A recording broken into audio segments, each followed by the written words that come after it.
Hello friend, exam target में मैं पुनः एक बार आपका स्वागत करता हूं। मैं आज विभिन्न राज्यों की कड़ी के बाद आज बंगाल में द्वैध शासन के बारे में बताने जा रहा हूं। बंगाल में द्वैध शासन प्रणाली 1765 से 1772 तक चली। इसे लागू मैंने कल बताया था कि कर्टियस इसके द्वैध शासन प्रणाली के जन्मदाता है, लेकिन लागू किसने किया था? इलाहाबाद की संधि 1765। इलाहाबाद की संधि के बाद क्लाइव ने दोहरी शासन प्रणाली या द्वैध शासन प्रणाली बंगाल में लागू किया था। कहा जाता है कि मुगल बादशाह से निजामत और दीवानी का कार्य बंगाल, बिहार, उड़ीसा का अंग्रेजों को मिला, लेकिन अंग्रेज प्रत्यक्ष रूप से शासन करना नहीं चाहते थे। इसलिए क्लाइव ने निजामत का कार्य बंगाल के नवाब, उस समय बंगाल के तत्कालिक नवाब नजमुद्दौला थे, निजामत कार्य उनको दिया। लेकिन जो कर्मचारी होंगे वह अंग्रेजों द्वारा नियुक्त किए जाएंगे। यह व्यवस्था करके निजामत का कार्य नवाब नजमुद्दौला को दे दिया। और सैन्य तथा मालगुजारी का जो काम था वो स्वयं कंपनी अपने पास रखी, लेकिन मालगुजारी अपने प्रत्यक्ष वसूली नहीं करेगा। इसके लिए भारतीय अधिकारियों की नियुक्ति की, यानी कि नायब नाजिम नियुक्त किया बंगाल, बिहार और उड़ीसा के लिए। बंगाल के लिए नायब नाजिम राजा खां को बनाया। बंगाल प्रश्न कई बार आया, बंगाल का कौन था, बिहार का कौन था नायब नाजिम? तो बंगाल का राजा खां थे और इसका मुख्य केंद्र मुर्शिदाबाद था। मुख्य केंद्र मुर्शिदाबाद था। बिहार के लिए सिताब राय को बनाया। बिहार के लिए सिताब राय को इनका केंद्र पटना निर्धारित किया। और उड़ीसा का नायब नाजिम राय दुर्लभ को बनाया था।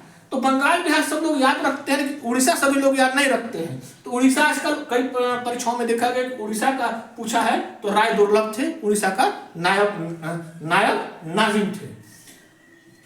इस दौरान एक भयंकर अकाल बंगाल में पड़ा था। कब? 1770 में बहुत भयंकर अकाल पड़ा था, जिससे काफी लोगों की मृत्यु हुई। उस समय बंगाल का गवर्नर कौन था? तो करटियर था। बंगाल का गवर्नर जब अकाल पड़ा था 1770 में तो करटियर था। अगला प्रश्न आता है, एक निम्नलिखित में से यह वाक्य किसने कहा?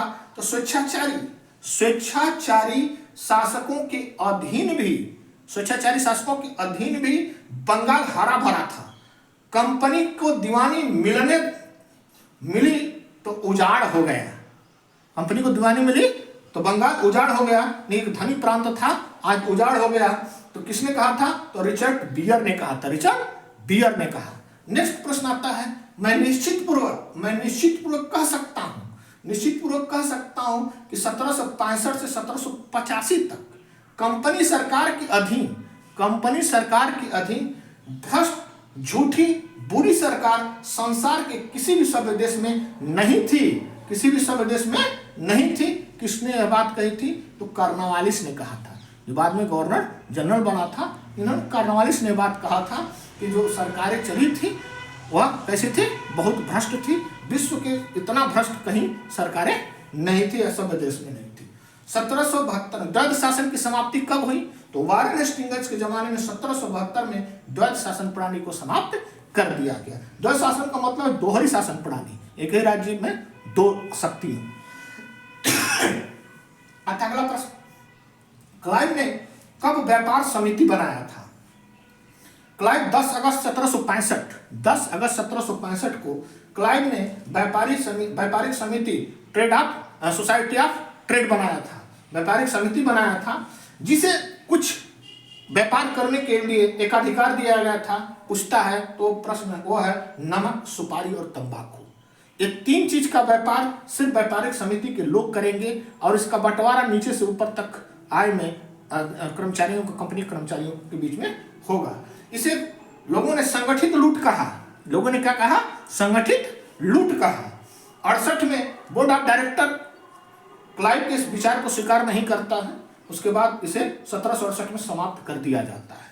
उसके बाद आता है, किसने निजी व्यापार, उपहार, दोहरा भत्ता को समाप्त किया था? तो क्लाइव ने समाप्त किया था।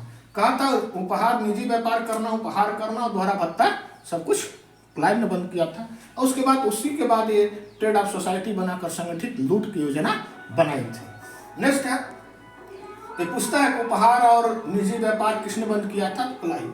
अगला प्रश्न है, क्लाइव भारत में ब्रिटिश साम्राज्य का वास्तविक संस्थापक था। क्लाइव भारत में ब्रिटिश साम्राज्य का वास्तविक संस्थापक था। क्लाइव भारत में अंग्रेजी साम्राज्य का निर्माता ही नहीं, क्लाइव भारत में अंग्रेजी साम्राज्य का निर्माता ही नहीं, भविष्य का अग्रदूत था। भविष्य का अग्रदूत किसने कहा? तो रॉबर्ट्स ने कहा था। रॉबर्ट्स ने अग्रदूत माना था किसको? क्लाइव को। आगे आता है, ब्रिटेन में किस पर मुकदमा अभियोग चलाया गया? किस गवर्नर पे जो भारत में रहा था उस पर मुकदमा या अभियोग लगाया गया था? तो क्लाइव पर लगाया गया था, जिसे क्लाइव बाद में अभियोग से कहा जाता है कि मुक्ति मिल गई थी, लेकिन उसको इतना पीड़ित, उस अभियोग से इतना पीड़ित हुआ कि अपनी आत्महत्या 1774 में क्लाइव ने आत्महत्या कर ली। पूछता है कि कौन सा गवर्नर भारत का आत्महत्या किया था ब्रिटेन में? तो क्लाइव ही था। ये थे द्वैध शासन प्रणाली पर आने वाले कुछ प्रश्न, इसके बारे में मैंने बताया है। इसको आप बार बार रिपीट कीजिए, लाइक कीजिए, शेयर कीजिए, ताकि अधिक से अधिक लोग इसका लाभ उठा सकें। That's all.